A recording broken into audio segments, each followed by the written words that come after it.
We're gonna forget about that. I think that really, like, to me, it's that if I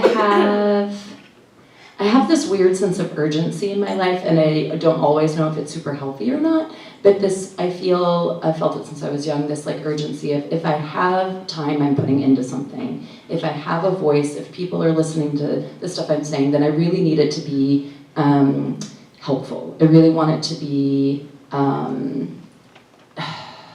effective, right? And like working toward the good. Because at this point we have so much that feels like it's against whatever the good is. I don't know, that we could talk about that for days and days and days, what the heck that is, but for love, for safety and justice. And I feel like, especially with drag, it explores things that I think are universal. And I think that part of the reason it has so much appeal is because even folks who aren't maybe on that exact same journey or in that exact same place, there's like a universal feeling of wanting to sort of break free and be liberated and validated for whoever you say you are. And I honestly believe at this point that queer people feeling defeated, rampant depression and rampant anxiety is, I think, holding our queer community back, and I think is intentional. I think that we're stressed out on purpose, right? Yeah. And keep the oppressed people really tired and scared. And so the more we each, the more we each feel really super empowered, and we feel really super like we're capable, and like each of us matters. And each of our powers, each of our superpowers are really needed, then we'll all bring them to the table. And so I think it's about being contagious.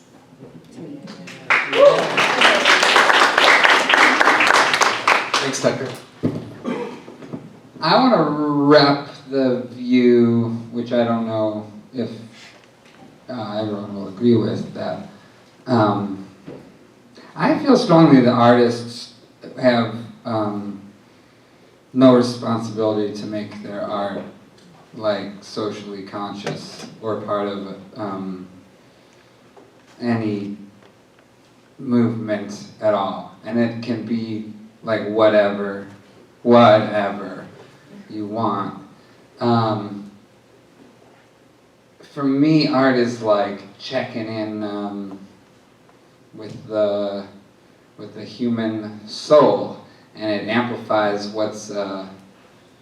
it's supposed to amplify what's going on in our hearts.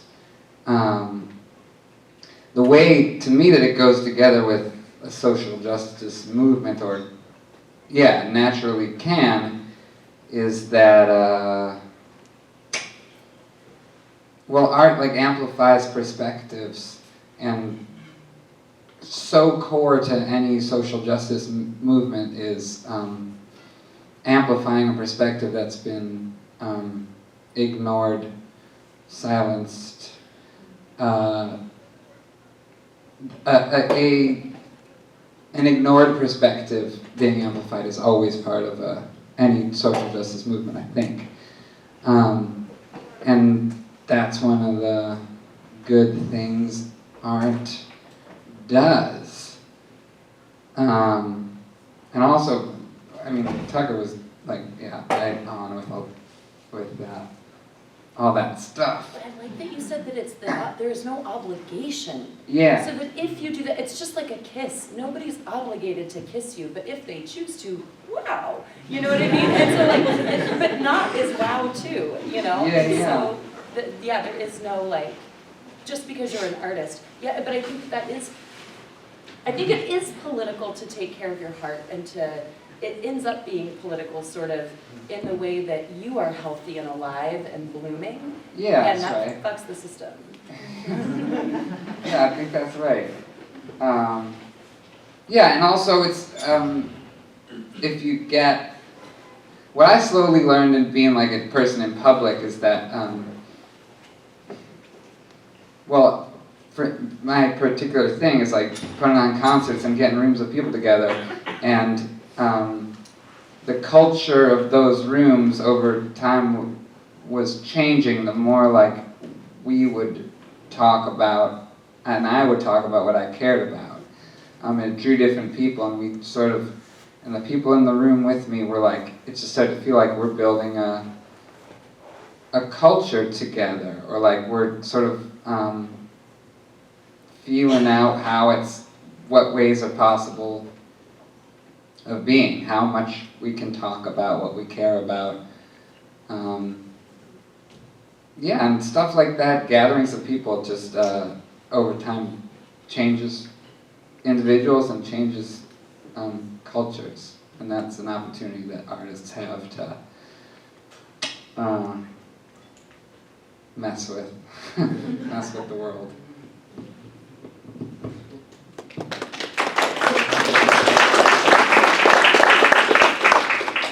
Has anybody ever read Mechanical for Leibowitz? Mechanical for Leibowitz? Oh, it's really good. It's a science fiction novel from the 60s, and it's about, there's been a nuclear war, and most of the population of the world is dead, and there's this one monastery in Arizona that's maintaining all the knowledge they can find from all over the world. And I read it this summer, and it ended up being this like really powerful metaphor in my mind that there's a stewardship aspect to what we do, that like we have to be stalwart in amplifying ideas and amplifying perspectives and amplifying just the different ways that we can be in the world, but also just kind of weathering the storm and maintaining that stuff, and such that, 500 years from now, if, after a nuclear holocaust or whatever it is, that we can look back and we say that there's a lot of ways to be and live, and there's record and honoring that.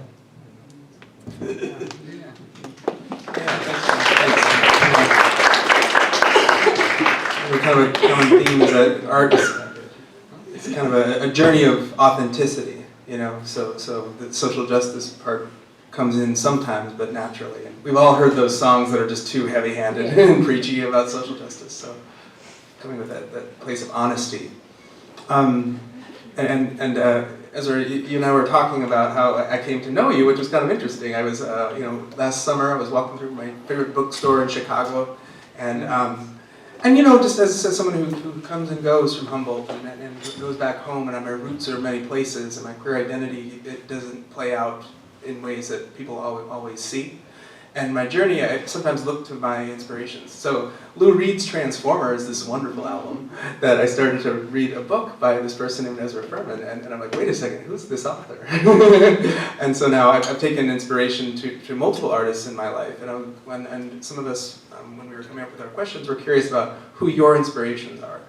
What are some of the inspirations that got you where you're at now? Want to go opposite order? Mm-hmm. Put you on the spot. I was in Washington the other day, and I love Francis Bacon. Have you seen Francis Bacon's paintings? Oh yeah. But you see them in person, and they're just kind of depicting reality and then warping it in such a way that there's recognition to it, but also questions reality through paint on canvas. Oh, it's exciting. Yeah, those paintings will keep you up at night. They're kind of disturbing. They're old, but they're I like a lot of art. Patti Smith came to mind. Patti Smith is great, and someone who it's a relief to me when somebody breaks down boundaries between music, making music, and writing on, I guess, music and poetry. Patti does both of those things, and fuses them into a thing that you can't tell which one it is. And it's always helpful when people are non-binary about genres.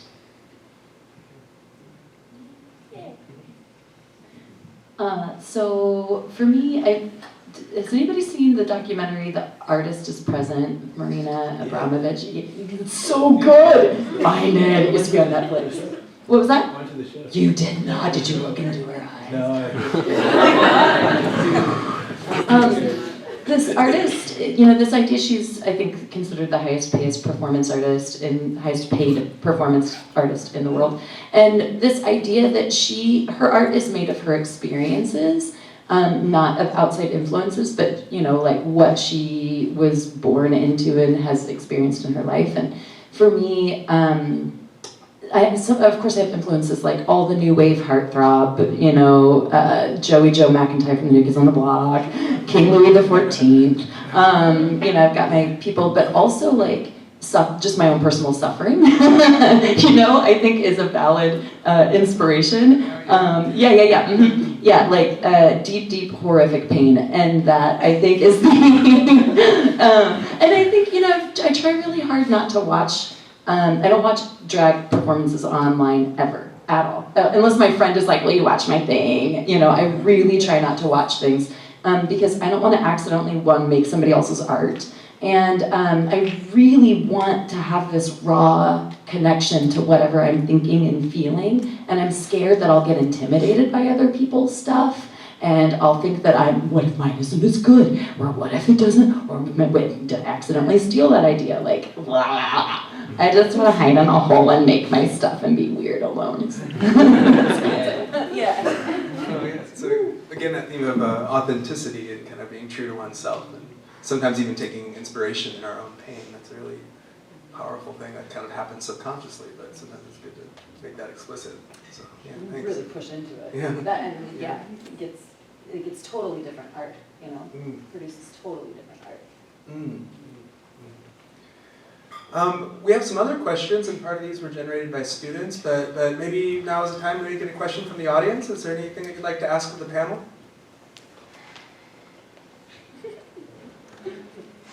Maybe they need more time to think. Give them time? Okay. Just turn on my faucet. Yeah, warm them up. Oh, I think, yeah.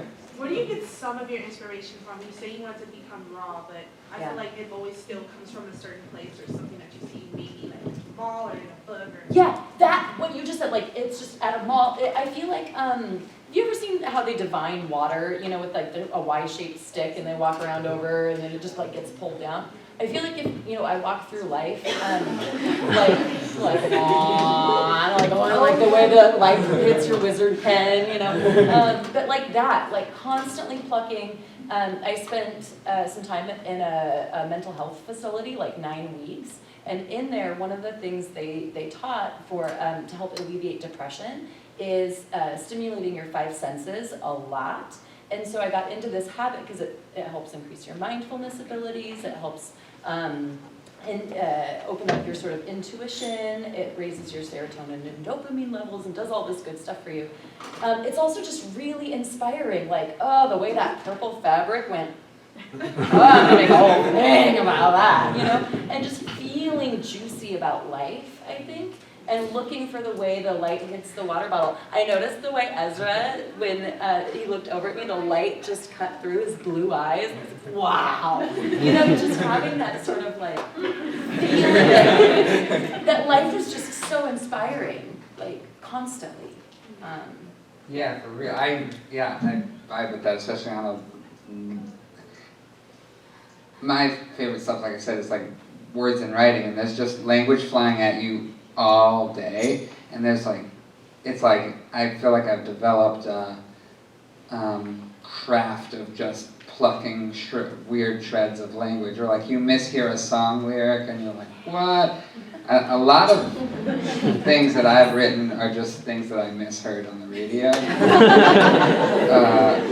Or yeah, weird snatch of conversation and stuff like that. There's just like good stuff everywhere. That doesn't know that it is. And it's like all waiting to be collected and assembled into a weird thing. I'm so glad you got that on video.